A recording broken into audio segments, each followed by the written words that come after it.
Welcome to the show. You're listening to Green Hell, a Vietnam War podcast. Join me as I explore the history of the Vietnam War, remember the sacrifices and experiences of those who were there, and preserve those lessons learned and paid for through blood and unimaginable human suffering.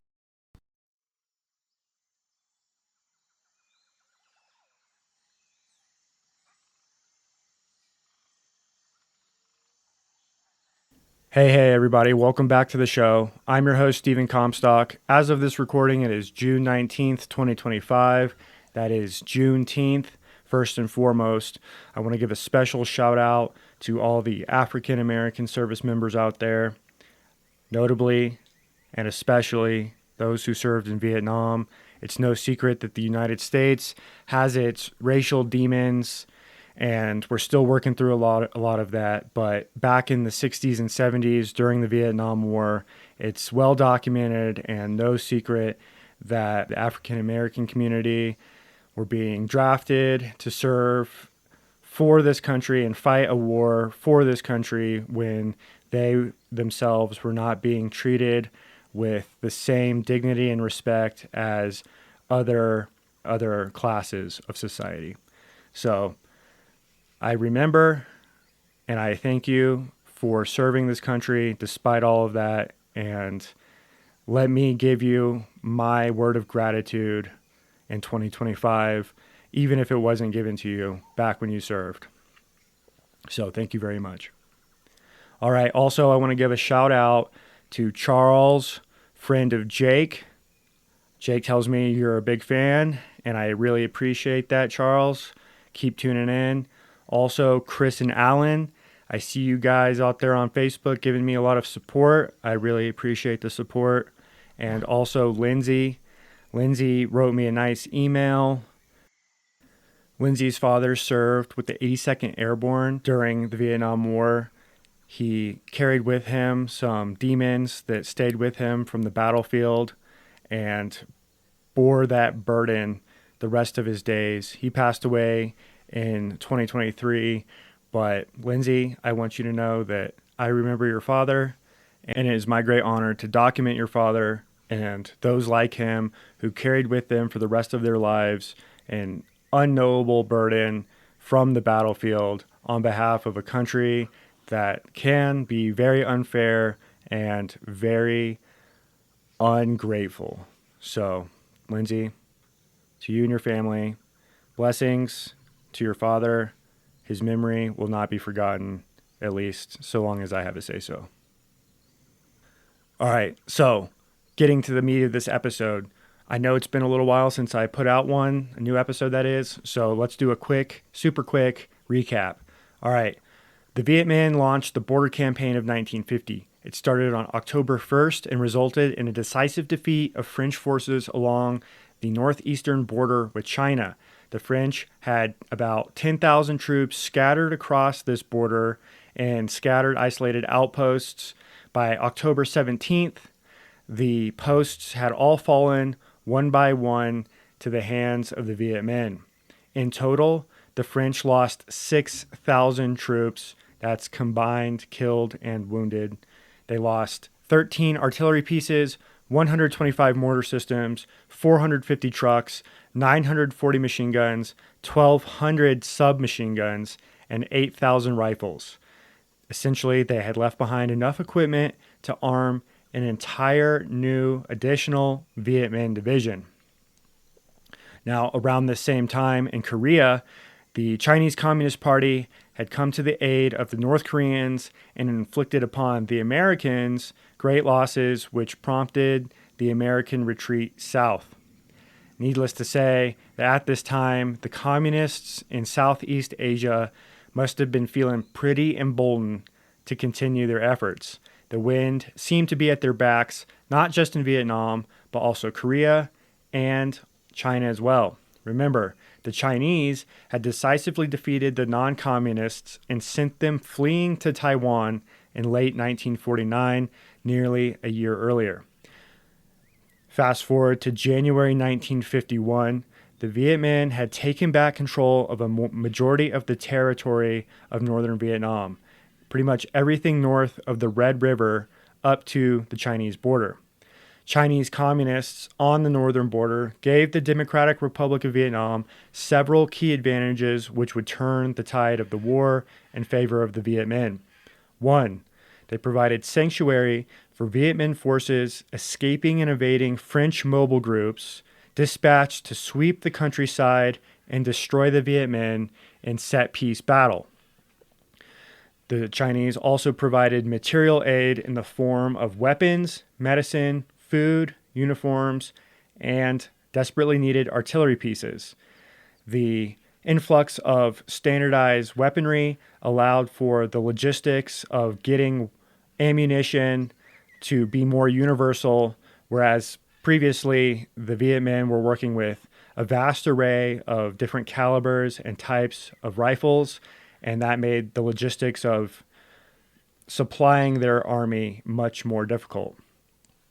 Third, the Chinese provided military advisor groups that taught the Viet Minh tactics, techniques, and procedures, TTPs as we call it in the military, which worked for Mao and his guerrilla groups in the Chinese Civil War.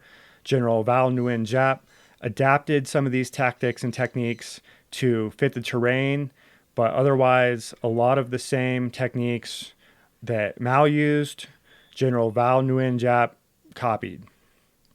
Key aspects of Mao's doctrine of revolutionary warfare that should be kept in mind are: one, he had a three-stage process of transitioning from guerrilla warfare into a semi-regular hybrid conventional warfare, and then finally into full-scale conventional warfare with a professional army.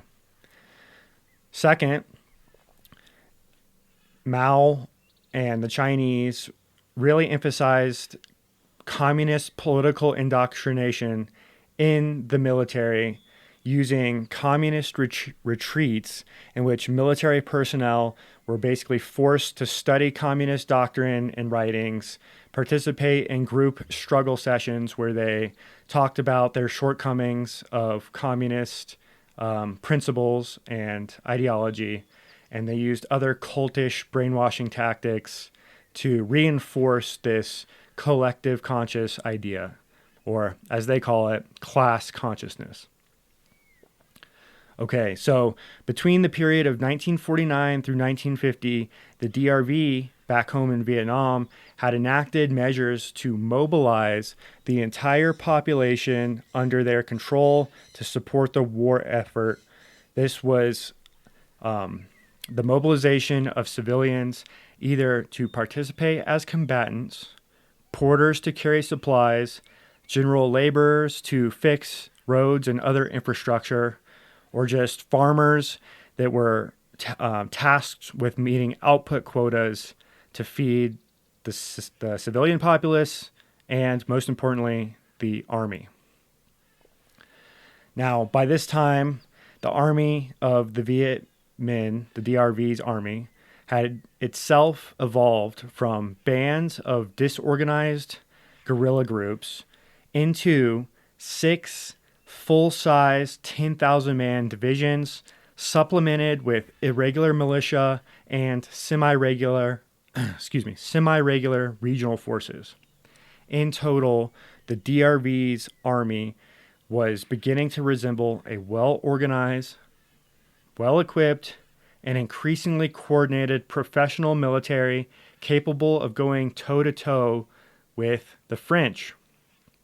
The French, for their part, were utilizing colonial troops from across the empire, as well as the French Foreign Legion, to reassert control of Vietnam and crush the DRV in what they hoped would be a decisive set-piece battle.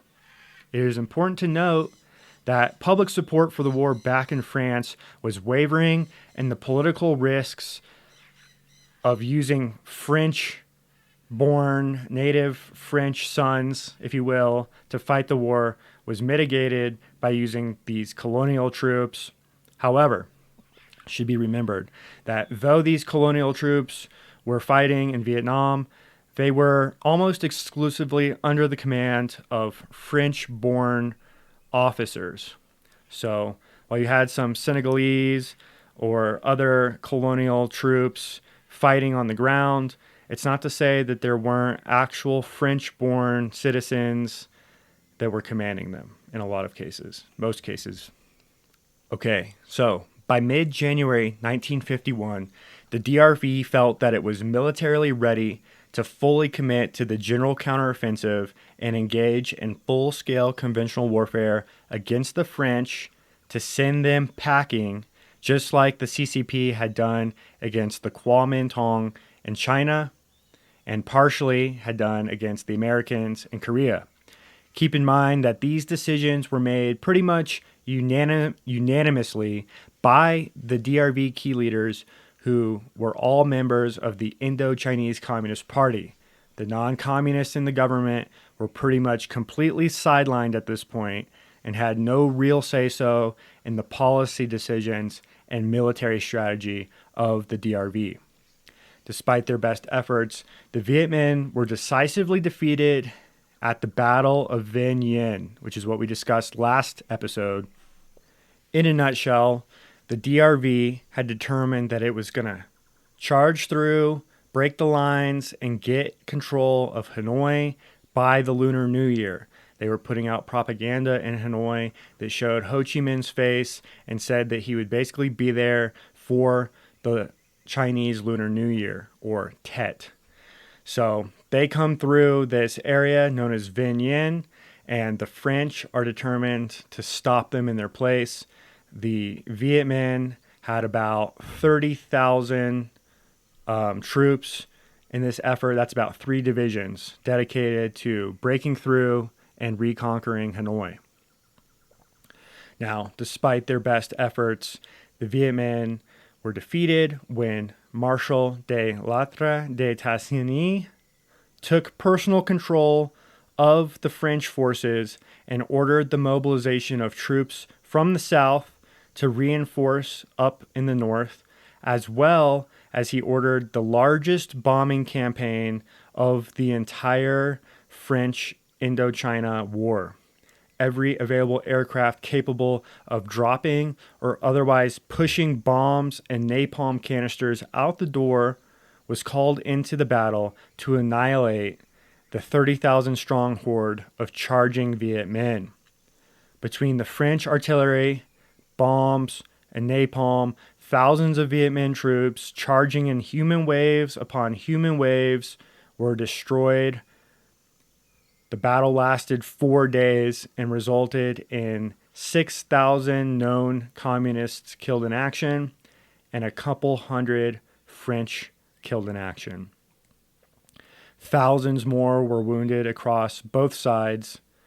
Those who survived would never forget for the rest of their lives the sights, sounds, and smells of thousands of men being killed in hand-to-hand struggles, artillery barrages, napalm strikes, grenades, mortars, and rifle and machine gun bullets. The Viet Minh learned that they were not yet ready to transition to the general counteroffensive and go toe-to-toe with the French in set-piece battle. While the DRV was not yet ready to transition to the general counteroffensive, the French, for their part, were also unable to capitalize on their victory at Vinh Yên and finish off the battered and bloody Viet Minh. As a result, the Viet Minh limped away to lick their wounds, reconsolidate, resupply, refit, and prepare for follow-on actions. Now, let's get into those follow-on actions. Okay, so General Val Nguyen Giap decides to change it up and move his troops in the direction of Haiphong in the hopes of gaining a foothold of the hill range, which lay approximately 16 miles north of the port city. You may recall Haiphong from one of the first episodes. It was essential to French resupply efforts and economic activity. If it were to fall, it would be a decisive defeat for French efforts to control the Red River Delta, i.e., pretty much all of northern Vietnam would then fall back into the control of the DRV. So, General Giap left 2 divisions on the northwestern edge of the Red River Delta, presumably to threaten French control over the rice fields. Whatever the strategic impetus of the French mindset for going after this group of Viet Minh that were left there. The purpose for Giap was to divert the French forces away from the Haiphong area where Giap had moved 3 divisions to come down out of the hills and head towards Haiphong. So, where the hills and the delta meet in this area north of Haiphong was a string of outposts, French outposts, which basically fell under the assault by the Viet Minh starting March 23rd. And between the March 23rd and March 26th, this first line of outposts had been overrun by the Viet Minh. The French, for their part, were able to slow the Viet Minh onslaught by bringing 3 destroyers up the Day Bach River, which blasted the ever-loving out of the Viet Minh advancing forces and broke their spearhead advance. Now, to me, that is fascinating in itself, right? 3 divisions of Viet Minh come down out of the hills, washing over the small French outposts, only to be halted by 3 French destroyers. I guess it's the unique interplay between naval forces, river warfare, isolated outposts fighting for their lives, and just massive hordes of enemies that make this French Indochina War so fascinating to me. But anyway, speaking of French isolated outposts, I am excited to discuss the outposts of Mao Khe. So Mao Khe was a series of 3 small garrisons located at and around a coal mine. So 95 French-aligned Vietnamese guerrilla forces, plus 3 French NCOs and 1 commanding Vietnamese officer held this position. An armored platoon of Moroccan colonial troops defended the actual village of Mao Khe, which was about 1 kilometer south of the mine. And near that village was a company of Senegalese infantry who defended a Catholic church. So in total, between the troops stationed at the mine, the troops stationed in the village, and the troops stationed at the church, which was about 100 meters from the village, you had a total of about 400 men. And this group of about 400 men was the first to bear the steamrolling onslaught of the DRV's 3 divisions as they moved further down out of the hills and past the French outposts which they had overrun. Now they were getting down into the lowlands. That's the plains. The area where the plains meet the hills is the area where the village of Mao Khe and this mine resided. For those of you wondering, that's a 75-1 Viet Minh to French ratio. And just for some context, normal military doctrine suggests that 3-1 is the minimal suggested ratio for an offensive military action. So anyway, at 4 a.m. on the 27th of March, the outpost fell under a mortar barrage. Within minutes, the Vietnamese lieutenant commanding the outpost was wounded.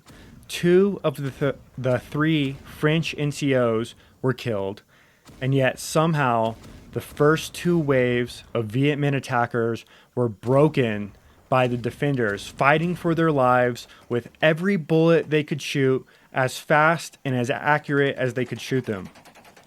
A little over an hour later, Viet Minh suicide squads crawled to the outer wall of the outpost, blew themselves up to create a breach to allow for the follow-on forces to enter. Viet Minh infantry poured through like ants. The last remaining French NCO, wounded and desperate to survive himself, led a struggle against this horde. Violent hand-to-hand combat ensued, and surprisingly, against all odds, the Viet Minh were repelled. The remaining French troops regrouped, reconsolidated, resupplied, and prepared for follow-on actions. The outpost would have probably been toast after that, except for the fact that by then the sun had begun to cast its illuminating rays upon the battlefield.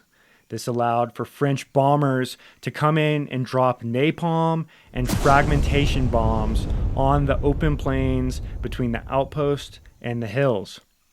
By 2 p.m. that afternoon, a reinforcing French battalion, the 6th Colonial Parachute Battalion, attempted to power up the road leading to the outpost, but was bogged down by fierce artillery and machine gun fire. One French bomber was even shot down during this day and crashed into the open fields, the no man's land. Despite the hellish conditions faced on that road, the 6th was able to move slowly toward the outpost, diverting enemy combat power and providing an opening for the outpost to evacuate.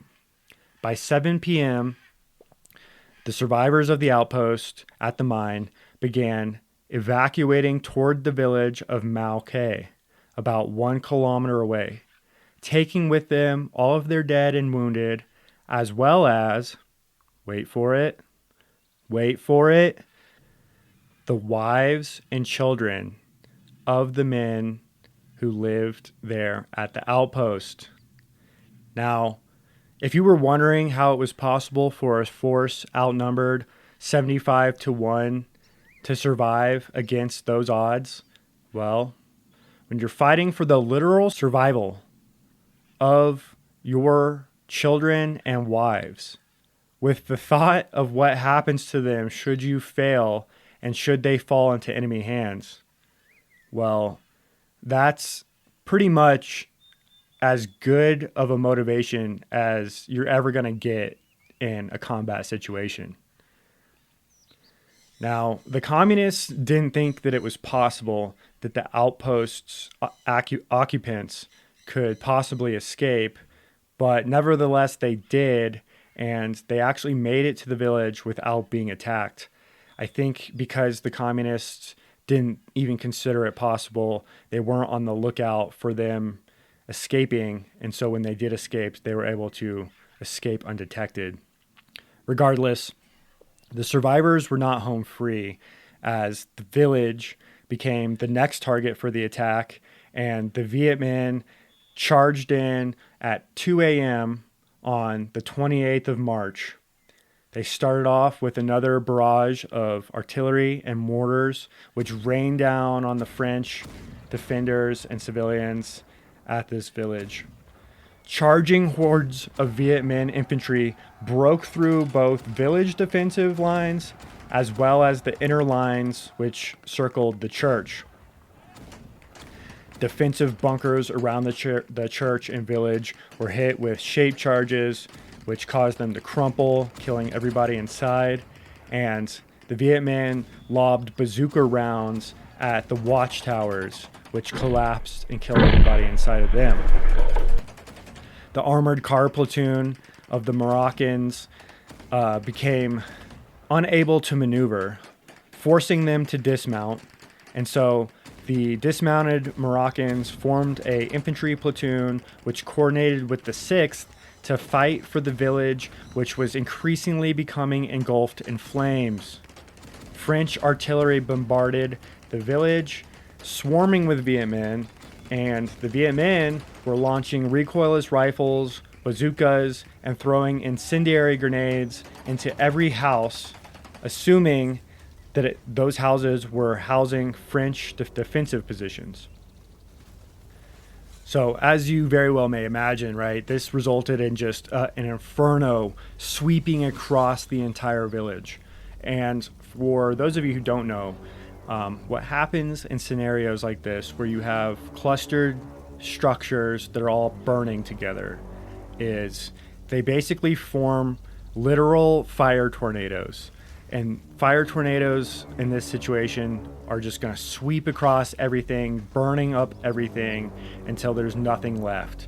And that's basically what happened. Just a massive inferno sweeping across the entire village, creating a wall of flames. And actually, it was this wall of flames, this burning village, which ironically saved the villagers and the French defenders. As French artillery is preventing freedom of maneuver for the Viet Minh, so too is this massive burning village. You know, the fact of the matter is that fire burns all people alike, and all people alike will go in the opposite direction.